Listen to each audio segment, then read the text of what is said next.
How should we view this? There seems to be no end in sight to his war. They keep talking about this all the time. Russia is ready for peace negotiations with Ukraine. Putin publicly demands negotiations, but the real conditions from the Kremlin are not a compromise, but capitulation. Russia, nevertheless, as has been stated more than once, is ready for peace negotiations with Ukraine. Ready on the basis of the agreements that were reached in Istanbul, and let me remind you, were initialed at that time by the Ukrainian delegation, so everything suited them. I see no reason for us to deviate from these agreements. But behind this peacekeeping rhetoric lies another reality. Within Russia itself, fatigue from the prolonged fighting is building up, and this internal fracture has already been recorded. Now, the majority in Russia are expressing grievances to Putin that there is no end in sight to his war. Why is the Kremlin clinging so tightly to Istanbul in particular? Today we will break down the specific points of that agreement. When you find out what is actually laid out in these documents, you will clearly understand why Ukraine will never agree to them. Let's break down step by step what happened on June 23rd and why the sequence of these events is fundamentally important. The morning of the Russian dictator began in the company of graduates from military academies, a classic lavish setting with young officers and loud speeches about imperial greatness. It was there that the Kremlin leader categorically stated there will be no negotiations with Zelenskyy. He justified his position by saying that Ukraine is striking Russian territory, creating conflict potential. And the recent letter from the Ukrainian president delivered through the oligarch Abramovich is supposedly not a peace initiative but just a provocation. But just a few hours later, the setting changes and the same Putin appears on screen during an online meeting with the government. Here his rhetoric takes a complete 180-degree turn. Suddenly, Russia is once again ready to sit down at the negotiating table and on the basis of those same Istanbul agreements. Now, the Kremlin leader repeats this word so often as if it means something obvious, fair and beneficial for everyone. But what is really hidden behind this pretty substitute for the word capitulation? Before we take a closer look at the trap that the Kremlin is so persistently trying to pass off as a compromise, subscribe to our channel and like this video. Your support helps the truth break through the thick layer of propaganda. Now let's go back in time to clearly understand how it all began. In the spring of 2022, when the blitzkrieg to capture Kyiv had completely failed, the Ukrainian and Russian delegations met in Turkey. At that time, Moscow put forward tough ultimatums. Ukraine was supposed to enshrine a permanent non-aligned status, completely abandon integration with NATO, and reduce its armed forces to 300,000 personnel, getting rid of all heavy weaponry. The proposed security guarantors were the United States, the United Kingdom, and China, but with a critical condition: Russia would retain the right to veto any of their decisions. The fate of Crimea was proposed to be postponed for 15 years, while the status of the occupied territories of Donbas would be addressed in a separate track. It is important to remember that not a single signature or legally binding document appeared under these demands. The then Minister of Foreign Affairs, Dmytro Kuleba, later confirmed that the diplomats had only recorded the initial positions of the parties for discussion. Despite this, Putin has been manipulating this episode for years, calling it finalized agreements and a document that was initialed, although in fact initialing is merely a technical mark indicating familiarity with the text, not the conclusion of an agreement. The most interesting part begins when we look at how these demands have evolved. In 4 years, the initial Istanbul points have been supplemented by new appetites from the Kremlin. On June 23rd, Putin explicitly stated that any potential dialogue should take into account not only Istanbul, but also his ultimatums from his 2024 speech at the Ministry of Foreign Affairs, the points from the Anchorage meeting in 2025, and the current realities on the ground as of 2026. To put it in plain language, Moscow's proposals are constantly becoming increasingly tough. For example, in June 2024, the Russian leader at the Ministry of Foreign Affairs was already demanding that Ukraine, without a fight, completely withdraw from the Donetsk, Luhansk, Zaporizhzhia, and Kherson regions within their administrative borders, including those large territories that Russia has not even managed to occupy. In addition, he insisted on the official recognition of these regions as Russian, an indefinite renunciation of NATO, and the unconditional lifting of all international sanctions by the West without any reciprocal steps. The next intermediate stage was a meeting in Anchorage, Alaska in August 2025, where Putin had a brief conversation with Trump. At that time, the American leader kept the details of the conversation behind closed doors. However, the Kremlin immediately began promoting the narrative about the special spirit of Anchorage and the supposed compromises that were reached. The real details of those negotiations are still not public, but after them, Trump only continued to call for a cessation of hostilities, kept selling weapons, but suspended direct military aid to Ukraine. Now, the realities on the ground in 2026 have been added to this list.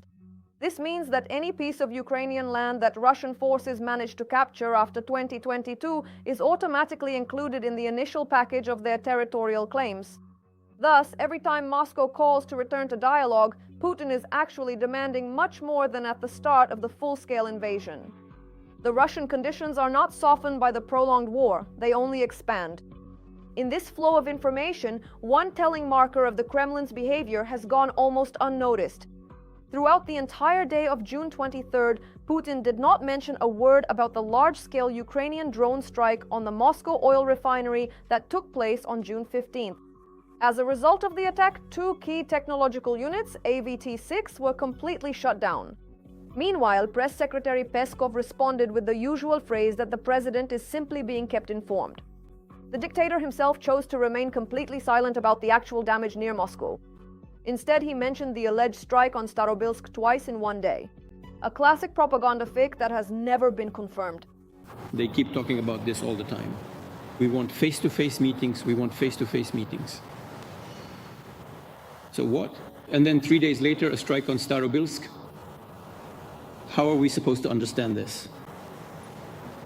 How are we supposed to understand this? So what grounds are there here for face-to-face meetings and negotiations? Such selectivity is the foundation of Kremlin logic. Real painful losses are carefully concealed while fabricated pretexts are used to the fullest to justify further aggression. Volodymyr Zelensky's reaction to these maneuvers turned out to be quite telling. The Ukrainian president deliberately chose not to dissect Putin's points or comment on the old Istanbul proposals. That evening, key agencies and officials also remained silent, from Kirilo Budanov and Andriy Sybiha to Andriy Kovalenko. This is a clear and well-thought-out strategy. A detailed discussion around absurd conditions would only legitimize the enemy's logic itself and drag Ukraine into an imposed agenda. Instead, Zelensky shifted the focus to the daily, systematic work of the Security Service of Ukraine, the main intelligence directorate, and the Special Operations Forces. He emphasized that it is this forceful pressure, not behind-the-scenes diplomacy, that brings real change. The war is gradually and inevitably returning to Russian territory itself, and this is already beginning to disrupt the internal public sentiment in the aggressor country. This observation is also confirmed by independent sources. On the same day, the analytical channel Farid Daily, run by journalist Farida Rustamova, published information that in closed sociological surveys, ordinary Russians are increasingly demanding an end to the hostilities. Similar signals are also beginning to be sent to Putin by representatives of the Russian elite.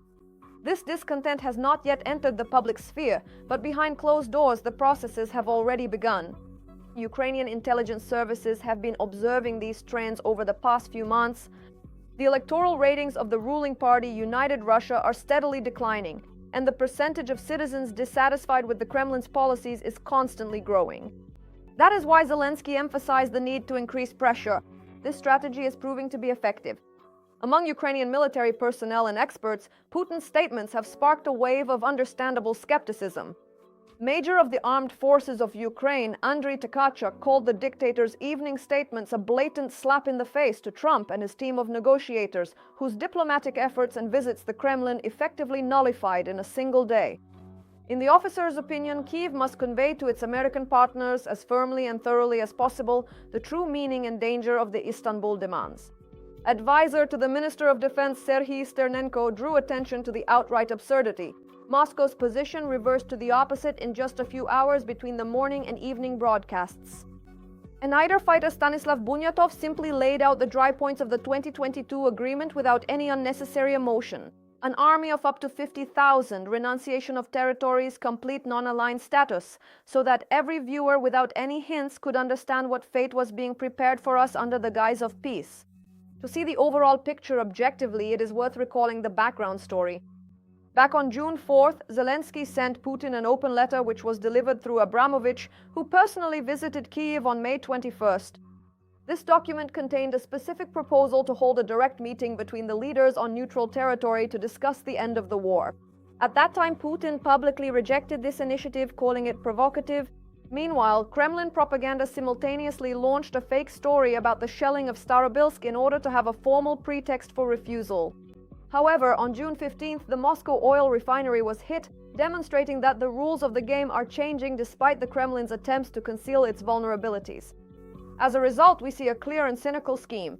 Russia ignores real strikes on its own infrastructure in the media, uses fabricated news stories to escalate the situation, and calls Ukraine's genuine peace proposals provocations.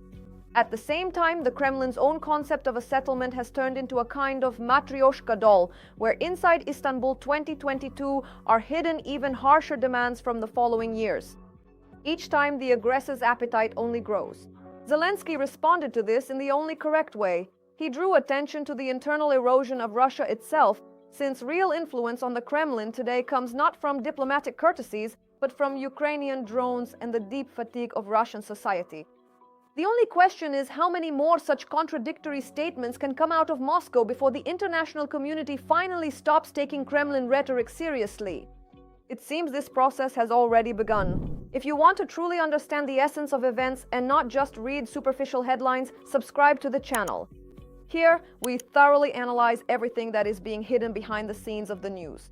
See you in the next episodes!